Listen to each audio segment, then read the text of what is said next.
Hello guys, welcome to my channel Immigrant. My name is Sagar, and in today's video, which is part 1 of scope of supply chain or logistics in Canada, we'll be talking about the education side of it, for example the type of courses, certificates, software, and then part 2, which will be uploaded very soon, will be about the career aspect, like the different type of job positions, salary and more.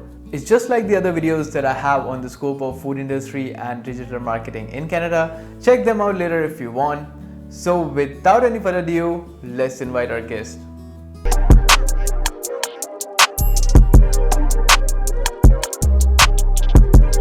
Hello guys, my name is Arjun Kashetty and I have 4 years of experience in the supply chain and logistics industry.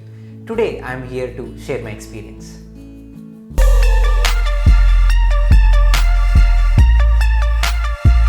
Arjun, welcome to my channel. First of all, thank you so much for being here. Yeah, absolutely man. I'm so excited to share my experience today. Thank you very much for inviting me here. Not a problem, perfect. So tell us about yourself. When did you come to Canada? So I'm actually from Bangalore, India. I came to Canada in 2014, September intake. September is it? Yeah. As an international student? Yes, I'm an international student, so yeah. And what course did you choose? I took my international business management and global logistics and supply chain management, and I graduated from Seneca College. So was it two different courses or? Yes, it's a 1-year program, international business management. Then I took a 4-month break, and then I did another program called global logistics and supply chain management. It's 1+1, which fetched me 3 years of work permit.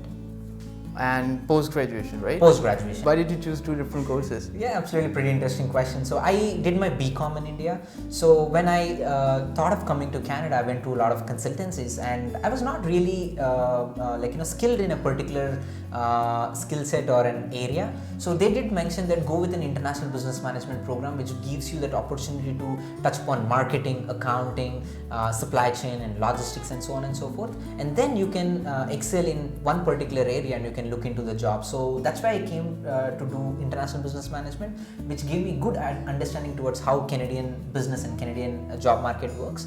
And then I understood that supply chain management is something which is area of my interest, and I took that program as a second program. Nice. Yeah.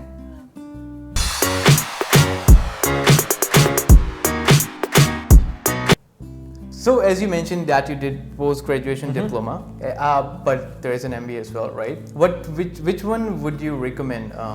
So frankly speaking, if somebody has done an 3-year undergrad program back in India, you are not kind of eligible to get that MBA program, because to do your MBA you need to get 16 years of education. If you have done a bachelor, which is 3 years, like a BBA or a BCom, not an engineering, the chances of you getting into an MBA program is very limited. But if you do some diploma program in India and you complete your 16 years of education, you can be eligible for MBA. But the catch is MBA costs you a lot, but whereas PG diploma doesn't cost you much, and it is known thing. I don't have to explain you for the same thing, like in terms of cost, everybody knows that.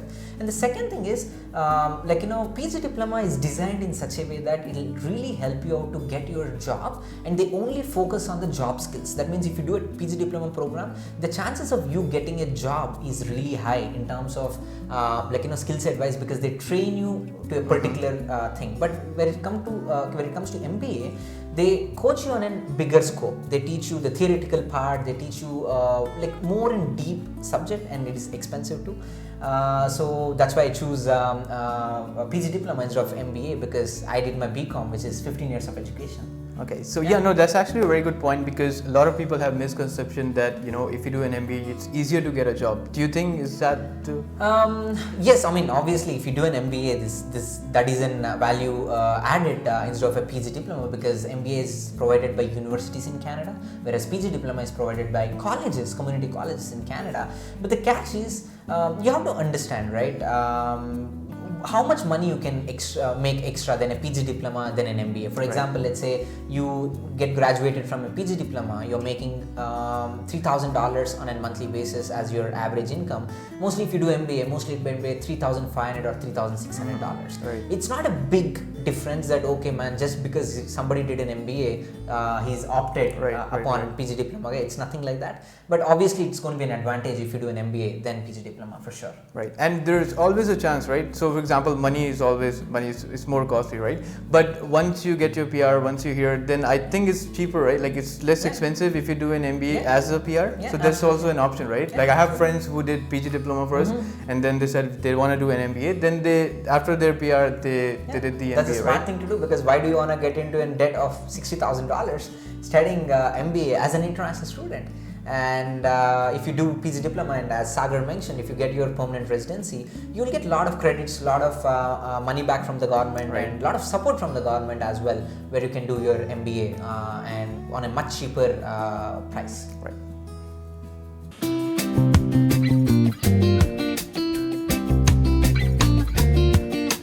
Tell us about what other courses are there if you want to do a supply chain in Canada. Yeah, absolutely. It's pretty straightforward, guys. A lot of community colleges provide supply chain management programs, and frankly, I did a program called Global Logistics and Supply Chain Management Program. So that includes the logistics part of the business and as well as supply chain part of the business. So Humber has a course called Logistics and Supply Chain Management Program. Sentinel has a two-year program called Logistics Management, and you have Seneca offering 1-year program supply chain management, and you have an MBA degree in York University, Schulich, supply chain management in MBA. And you have, if you're looking for an undergraduate program, Humber is providing 4 years BCom in supply chain management program. So it's pretty straightforward. There's not a ton of names and stuff like that. It might be either logistics and supply chain management program, or supply chain management program, or transportation. Transportation is kind of limited to only towards transportation and trucking and freight forwarding and stuff like that. But if I was you, I will take a global logistics and supply chain management, which will cover the whole overall business idea, and then you can select which area you like. That's good. And does it depend on the length of the course as well? Like if it's 2 years, 1 year? Yeah, I mean, absolutely. Some people, for example, Sentinel has a 2-year program, and George Brown has a 2-year program, supply chain management. But it all depends upon what you want. You already have some sort of experience in the business, and you already did some program. I would recommend you go with a 1-year program for supply chain management. It's good enough to get the understanding, and then later on, if you find anything interested, you can do some certifications. And how about internship? Like so every course has internship, or? Yes. So the catch is internship with supply chain is a little bit tricky, because if you're an IT person, there are a lot of companies who are ready to hire you and stuff like that. Supply chain is something which right now companies are recognizing that we need to have a department called supply chain management. We want to have a department called inventory management, and so on and so forth. So internship opportunities are not really that high, according to me, in terms of supply chain. So that's why a lot of colleges whom you look into in Canada right now, they don't really offer a program with internship. There are some colleges which provide co-op opportunities, like Lambton College. Lambton has a 2-year program with an internship. So, but again, getting an internship is not really an easy aspect. So you gotta really grind. Right.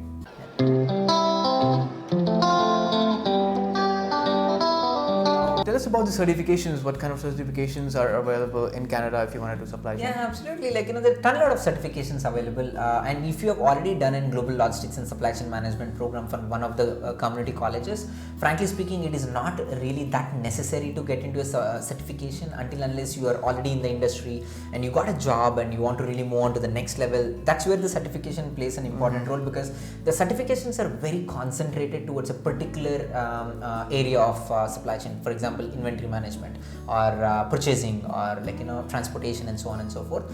2 certification agencies I can talk about, not certification agencies, but 2 agencies which support the community of supply chain management within Canada is SCM, Supply Chain Management Academy, and as well as another thing called EPICS. EPICS is also one of the top supply chain group, procurement and inventory management group, where they do conduct a lot of networking events and so on and so forth. They do have some certifications which specifically talks about inventory management, procurement, logistics, and overall as a supply chain management, what kind of things you need to be looking into. So these are a couple of things which gives you certification, as well as you can put that in your resume.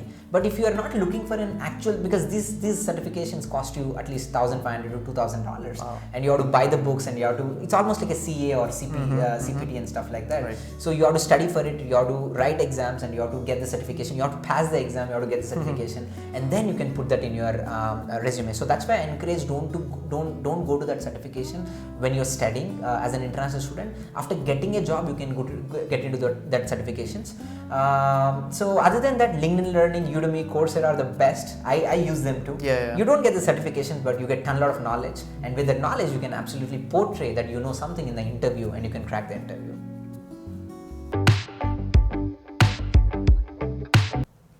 So Arjun, apart from the courses, certification, is there any technical skill that you need if you're working as in a supply chain? Yeah, absolutely. Like every other field, you need some technical skills to excel in supply chain management. The basic thing is Excel, guys. Like, Excel is the bread and butter for supply chain, guys, because we work with a lot of data. Supply chain is all about identifying the business problem and improving it. So continuous process improvement, analyticals, data analysis.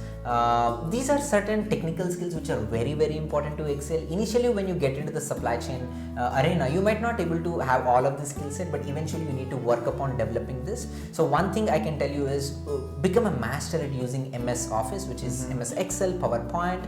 If you have good skills in the MS Access, building databases and building scripts, that's a very good advantage. And if you have heard about SQL is an SQL program which talks about which you can write coding, and you can actually do a data dump in terms of what are the sales, what is the inventory, how much are we, what is the demand forecasting, and so on and so forth. So you can really plan upon. And if you're looking for a data visualization side, there's a program called Tableau.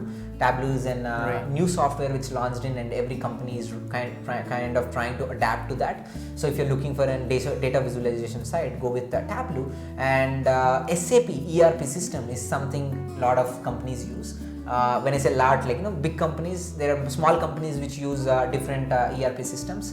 So SAP is something which is needed, but don't pay money for any of these. There are a lot of free resources. Please use LinkedIn Learning, Udemy. Pay $10-20 and get your knowledge and keep things rolling. You don't have to pay $1,000 to learn Excel.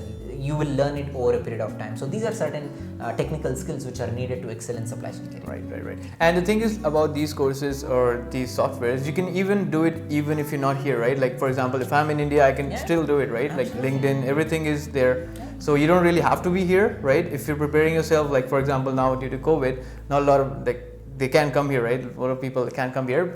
So there are chances they can always do the course in India or any other country they are. Yeah, absolutely. Right? I mean, Sagar touched upon a great point, guys. I know there are a lot of international students sitting in India right now and doing the first semester done, second semester done. You can absolutely use this quarantine time, and you can absolutely improve your skill set sitting in India too, for sure.